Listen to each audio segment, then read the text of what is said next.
दाभोलकरांच्या हत्येच्या तपासाबाबत 6 महिन्यानंतर सरकारला आली जाग। हत्येच्या तपासासाठी सीबीआयला दिले 7 अधिकारी।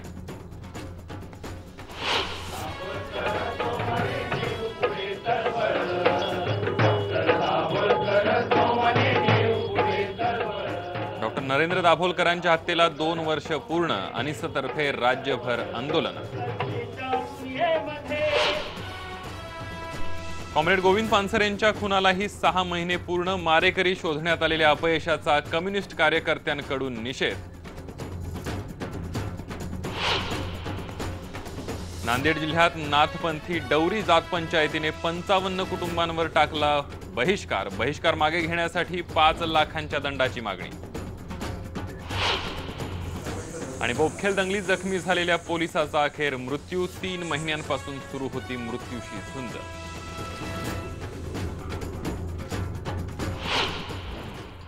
नमस्कार, मी संदीप देसाई। गावाकडच्या बातम्यांमध्ये आपल्या सर्वांचं स्वागत। बातमी आहे नांदेडची। अमरावती पाठोपाठ नांदेडमध्ये सामाजिक बहिष्काराचा धक्कादायक प्रकार घडलाय। मुखेड तालुक्यातील बेटमोगरा गावात हा प्रकार समोर आलाय। 2 वर्षांपूर्वी भाऊबंदकीच्या वादातून गावात खून झाला होता। या खुनाला या 55 कुटुंबांना जबाबदार ठरवून जात पंचायतीने जवळपास 55 कुटुंबांवर सामाजिक बहिष्कार टाकला। 18 महिन्यांपासून या कुटुंबांचं अन्न पाणी तोडलं गेलंय। रोटी बेटीचा व्यवहार बंद केला गेलाय। समाजातील इतर कुणीही या परिवाराशी संबंध ठेवत नाहीये। नाथपंथी डवरी गोसावी जात पंचायत एवढंच करून थांबलेली नाहीये, तर राज्यभरामध्ये समाज राहत असलेल्या 843 गावांना या बहिष्काराचं पत्र पाठवून या कुटुंबांशी कुठले संबंध ठेवू नका अशा सूचना केल्या आहेत। तिथे मर्डर झाल्यामुळे जात पंचायतनं आम्हाला 16 घरचे 55 कुटुंब झाले आहेत। एका म्हणजे एका कुटुंब ह्याची तर 55 कुटुंब जात पंचायतनी बाचे जात पंचायतीने बहिष्कार टाकला गेला। त्या पंचायत म्हणलं का तुम्ही गावात होते का? आम्ही तर बाहेरच होतो। तुम्ही असता मर्डर का झाला? मी गावात नव्हता, लोक बाहेर जाते, धंद्याला बाहेर होते। मग त्यांचं म्हणणं तुम्ही ह्याला सांगितलं असेल मर्डर करा म्हणून, तुम्ही त्यामध्ये सहभागी होते का? त्या जागेवर तुम्ही इष्टपोट होते का? मला नव्हतो। तर बाबा तुमचा आमचा शक आहे। ज्या कार्यक्रमात जाऊन देत नाही, बहिष्कार टाकतात। ह्या माणसाला मुलाला येऊन देऊन, ह्या मुलाला पाणी पाजून, ह्या मुलाला जवळ बसून घेऊन, आणि ज्या एक आमच्या सोयरी संबंध जोडला जातात ह्या मुलाचा सोयरा कुणी करू नये असा बहिष्कार टाकला सर। आमच्या तर सोयरा झालं तर माणूसही मेलं, आम्हाला ते हात लावून देत नाही। आणि ते काय सुतक बाळगणे दंड मारतात, आणि माती जर पूर्वला टाकलं त्याला दंड मारतात। बाबा ह्या हात लावला जमत नाही, ही काय वाळी टाकले आहेत। ते कार्यक्रम कुंकूचा जा तिकडून फोन आलता, ते बोल लागलं कुंकू करून का करून का, ते कुंकूच बोल लागलं। काय झालं, कुंकूचा कार्यक्रम होता, पंचायत जमली होती।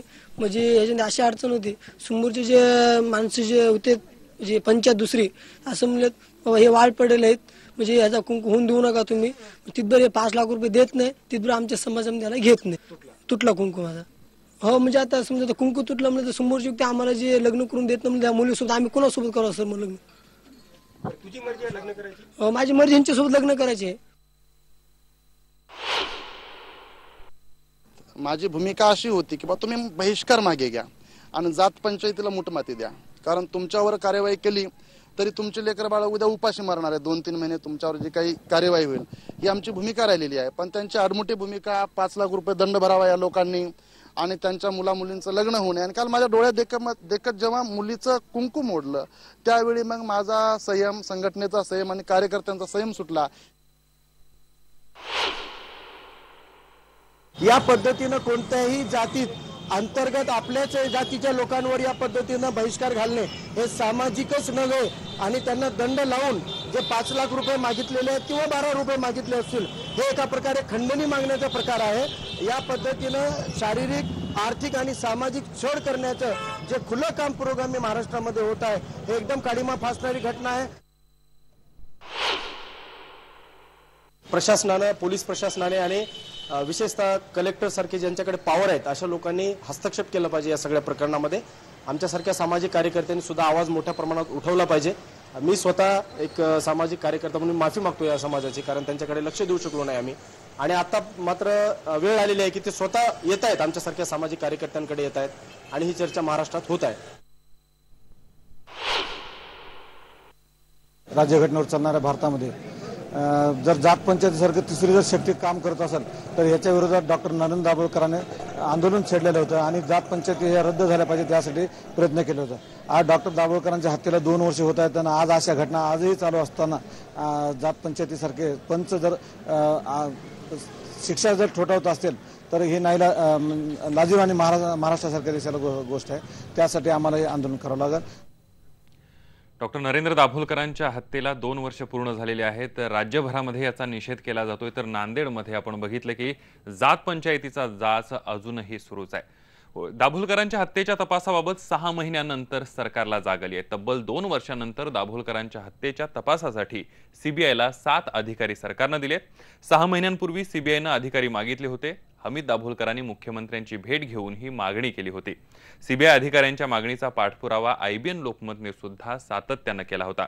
7 अधिकाऱ्यांमध्ये 1 एसीपी, 4 पोलीस इन्स्पेक्टर आणि 2 PSI यांचा समावेश असणार आहे. एक साधी रुटीन ब्युरोक्रॅटिक प्रोसिजर आहे ही, ज्याच्यासाठी इतका कालावधी लागला. याची खंत आणि वेदना मनामध्ये जरी असली तरी मला वाटतं एक पाऊल यामुळे तपासात पुढे पडतंय आणि म्हणून मुख्यमंत्र्यांचे आणि शासनाचे मी निश्चितच आभार मानतो. या बाबतीमध्ये एक सकारात्मक पाऊल त्यांनी उचललंय.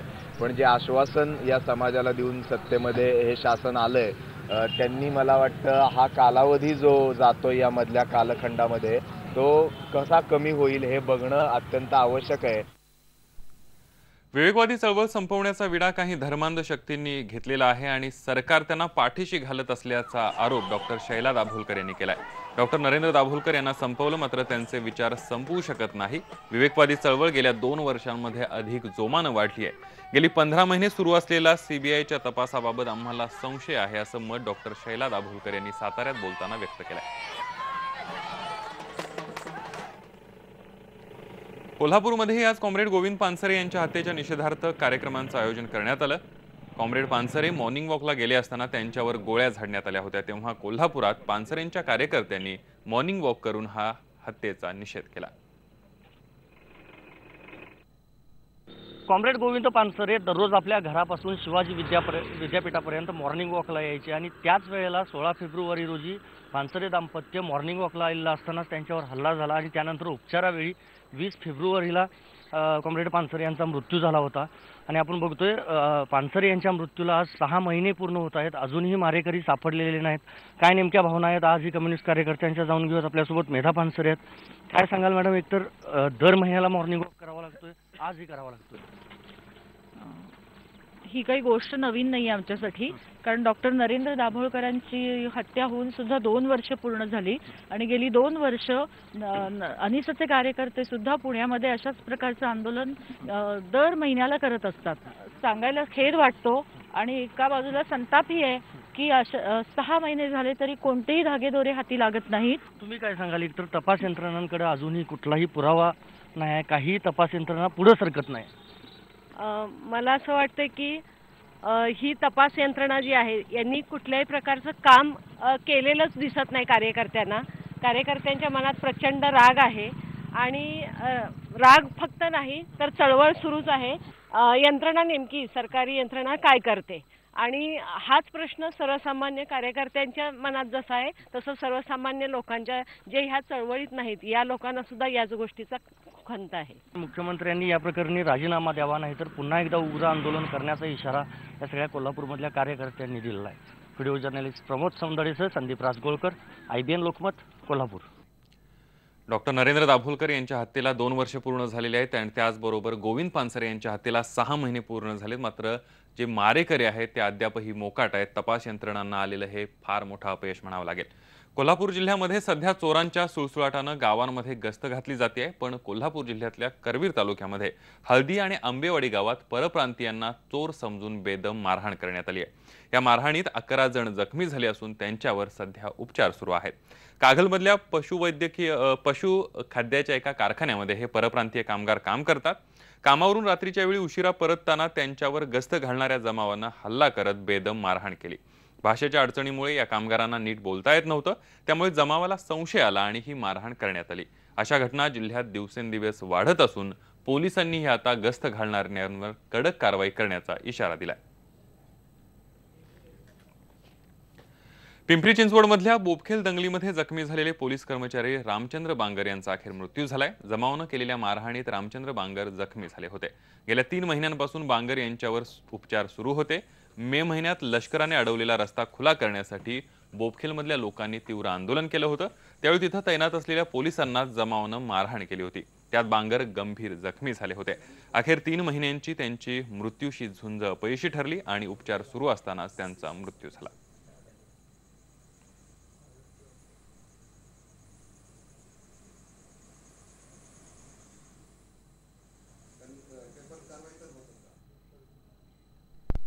गावाकडच्या बातम्यांमध्ये इतरही महत्त्वाच्या बातम्या अजून पाहणार आहोत। एक छोटासा ब्रेक घेऊया, पहा फक्त IBN।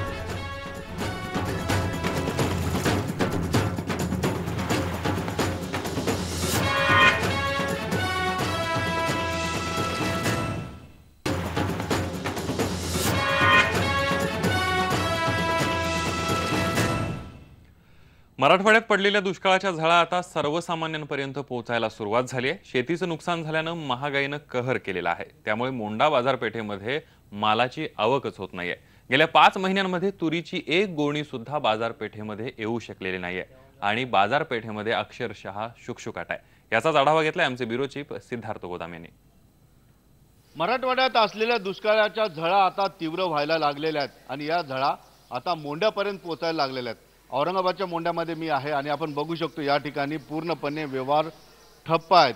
गेल्या 3 ते 4 वर्षापासून शेतीमध्ये उत्पन्न आलं नाही, त्यामुळे या ठिकाणी मालाची आवक नाही। यावेळेस तूर असेल, मूग असेल, याची खूप मोठ्या प्रमाणात या ठिकाणी आवक व्हायला पाहिजे होती, मात्र या ठिकाणी कसल्याही पद्धतीची आवक या ठिकाणी नाही आणि त्यामुळे गडबड गोंधळही या मोंढ्यामध्ये दिसत नाही। व्यापारी दिसत नाही, ग्राहक दिसत नाहीत। आपल्याला माहित आहे की आपण तुरीची डाळ ही जवळपास 55-60 रुपयाला घ्यायचो, मात्र आज या तुरीच्या डाळीची किंमत जवळपास 150 रुपये झाली। याचाच अर्थ असा आहे की आपण काही दिवसापूर्वी विचार करत होतो की हा दुष्काळ फक्त शेतकऱ्यांपर्यंत मर्यादित राहील, मात्र त्याच्या झळा आपल्यापर्यंत पोहोचायला लागलेल्या आहेत। डाळी वाढलेल्या आहेत, धान्य वाढलेले आहेत आणि एकंदरीतच वाढलेल्या धान्यांच्या काय राजकारण आहे किंवा काय अर्थकारण आहे ते जाणून घेऊया। दादा, मला एक सांगा, तुरीची डाळ आता 150 रुपये झालेली, काय कारण? तुरीची माला तूर नाही, ज्यामुळे तूर सध्या आवक नाही, त्याच्यामुळे भाव वाढलेले आहे।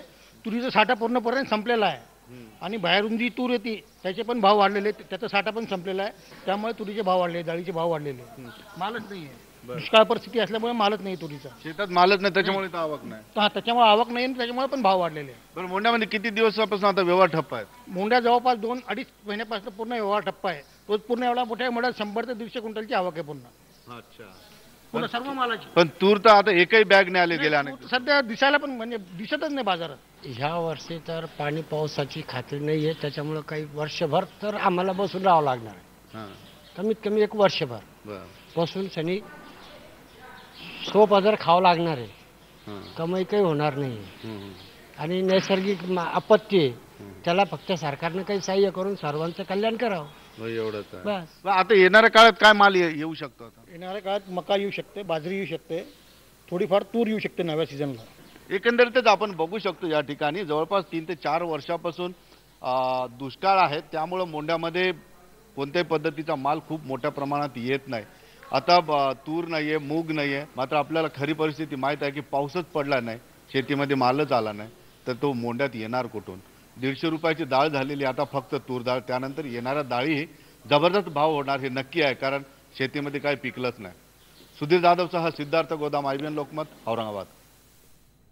पुढची बातमी आहे नाशिकची। नाशिकमध्ये जय भवानी रोडवर असलेल्या बंगल्यातील आवारामध्ये एक बिबट्या शिरला होता। या बिबट्याला पाहताच नागरिक प्रचंड घाबरले। बंगल्यात शिरलेल्या बिबट्या जेरबंद करणं हे अवघड होतं, मात्र वनविभागाच्या टीमनं अतिशय शिताफीनं या बिबट्याला पकडलं। या बिबट्याला बेशुद्धीचं इंजेक्शन देऊन ताब्यात घेण्यात आलं। काही तासांपूर्वी घुसलेल्या बिबट्या अंदाजे 2 वर्ष वयाचा आहे।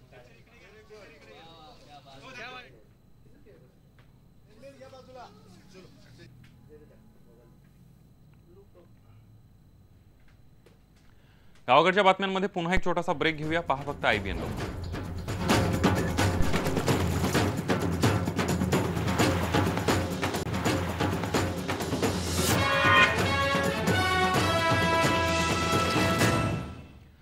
ब्रेकनंतर बातमी आहे कुंभमेळ्याची। नाशिकमध्ये मूळ कुंभमेळा कुठं व्हायचा आणि शैव वैष्णवांमधली लढाई कुठे झाली याविषयी अनेक मतप्रवाह आहेत। याविषयी संशोधन आणि अभ्यास करतायत नाशिक वैदिक गुरुकुलचे प्राचार्य शांताराम शास्त्री भानोसे। गंगापूर धरणाजवळील चक्रतीर्थ म्हणजेच गोदावरी काश्यपी संगमावर ही साधूंची लढाई झाल्याचं भानोसे यांनी सांगितलंय। या लढाईनंतरच माधवराव पेशव्यांनी शैवांना त्र्यंबकेश्वर मधील कुशावर्तात आणि वैष्णवांना नाशिक मधील रामकुंडात स्नान करावं असा निर्णय दिला। पूर्वी इथेच दोन्ही संप्रदायांच्या छावण्या असायच्या। या संगमावर संगमेश्वर महादेवाचं मंदिरही आहे। या संगमावर गोदावरी आणि काश्यपी नदीचा संगम होतो।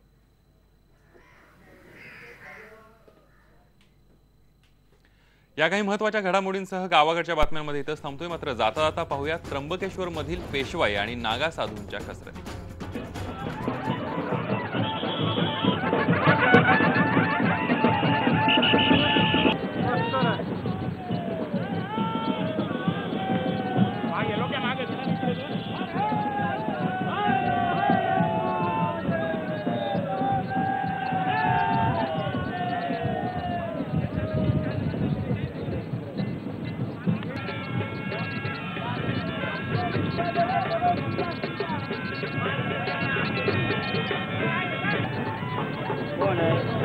कौन है?